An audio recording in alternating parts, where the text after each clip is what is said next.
बड़े घर की बेटी प्रेमचंद जी द्वारा लिखी गई कहानी है। कहानी का सार इस प्रकार है।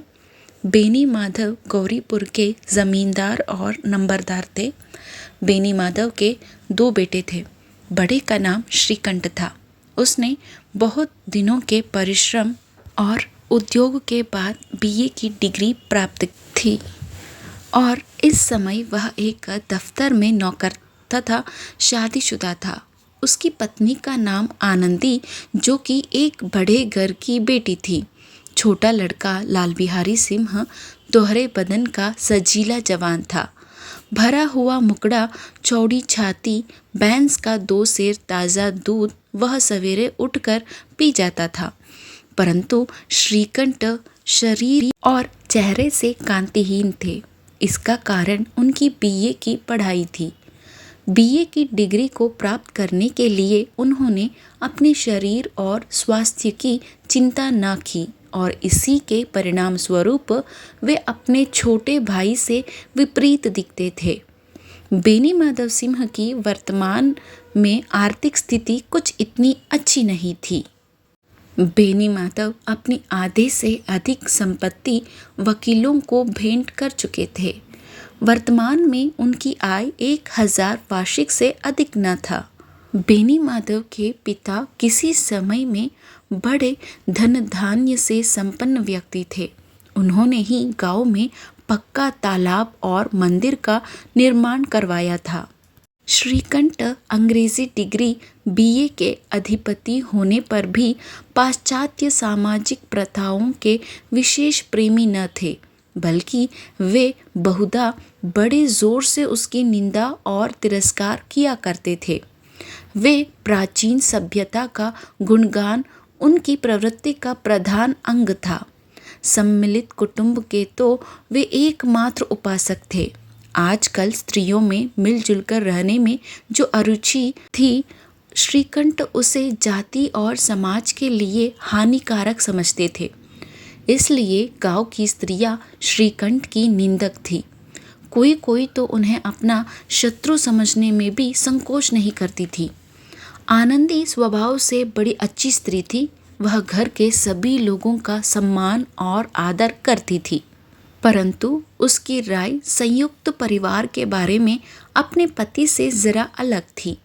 उसके अनुसार यदि बहुत कुछ समझौता करने पर भी परिवार के साथ निर्वाह करना मुश्किल हो तो अलग हो जाना ही बेहतर है।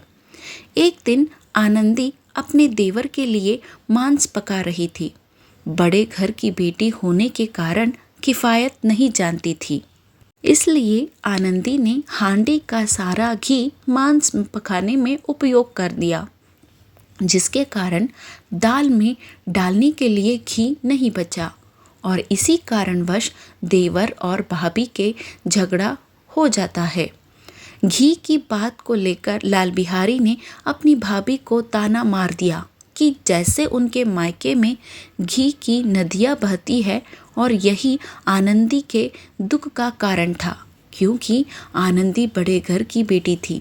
उसके यहाँ किसी भी चीज़ की कोई कमी नहीं थी। किसी भी स्त्री को मायके की निंदा सही नहीं जाती थी। आनंदी का दाल में घी न होने पर अपने देवर से कहा सुनी हो गई थी। देवर ने इतनी सी बात पर आनंदी पर खड़ाऊ फेंक मारा था। इसी बात को लेकर आनंदी की त्योरियां छड़ी हुई थी और अब वह अपने पति के आने का इंतजार कर रही थी। आनंदी से मिलने से पहले श्रीकंठ सिंह अपने भाई और पिता से मिल चुके थे और भाई ने श्रीकंठ को बताया कि आनंदी से कहे कि वे मुंह संभाल कर बात करे, वरना एक दिन अनर्थ हो जाएगा। पिता ने भी श्रीकंठ से कहा कि बहू को कहे कि मर्दों के मुंह नहीं लगना चाहिए।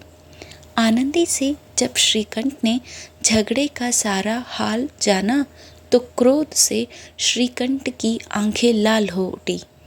अपने भाई द्वारा किया गया यह दुर्व्यवहार उन्हें अच्छा नहीं लगा और वे घर से अलग हो जाने का निर्णय लिया और अपने पिता को यह निर्णय सुना दिया। कि अब इस घर में उनका निर्वाह नहीं हो सकता। गांव में कुछ कुटिल मनुष्य ऐसे भी थे जो बेनी माधव सिंह के संयुक्त परिवार और उनकी नीतिपूर्ण गति से जलते थे। उन्हें जब पता चला कि अपनी पत्नी की खातिर श्रीकंठ अपने पिता से लड़ने चला है, तो कोई हुक्का पीने, कोई लगान की रसीद दिखाने के बहाने बेनी माधव सिंह के घर के सामने जमा होने लगे। श्रीकंठ क्रोधित होने के कारण अपने पिता से सबके सामने लड़ पड़ते हैं। पिता नहीं चाहते थे कि घर की बात बाहर वालों को पता चले, परंतु श्रीकंठ अनुभवी पिता की बातें नहीं समझ पाता और लोगों के सामने ही पिता से बहस करने लगता है। लाल बिहारी को जब यह पता चलता है कि उसके भाई उसका नहीं देखना चाहते, तो उसे बड़ा दुख पहुंचता है। उसे अपनी गलती का एहसास हो चुका था। बड़े भाई ने जब यह कहा कि वे उसका मुंह भी नहीं देखना चाहते, यह बात वह सहन न कर पाया और आनंदी के सामने घर छोड़ने की बात करने लगा। अपने देवर के घर छोड़ने की बात पर आनंदी भी व्यथित हो उठती है और किए पर पश्चाताप करने लगी। वह स्वयं आगे बढ़कर अपने देवर को रोककर दोनों भाइयों में सुलह करवा देती है। आनंदी की इस समझदारी पर बेनी माधव सिंह पुलकित होकर बोल उठते हैं कि बड़े घर की बेटियां ऐसी ही होती है, बिगड़ता हुआ काम भी बना लेती है। इस घटना को जिसने भी सुना, वे सब आनंदी की उदारता को सराहने लगते हैं। इस तरह बड़े घर की बेटी कहानी का सारांश समाप्त होता है।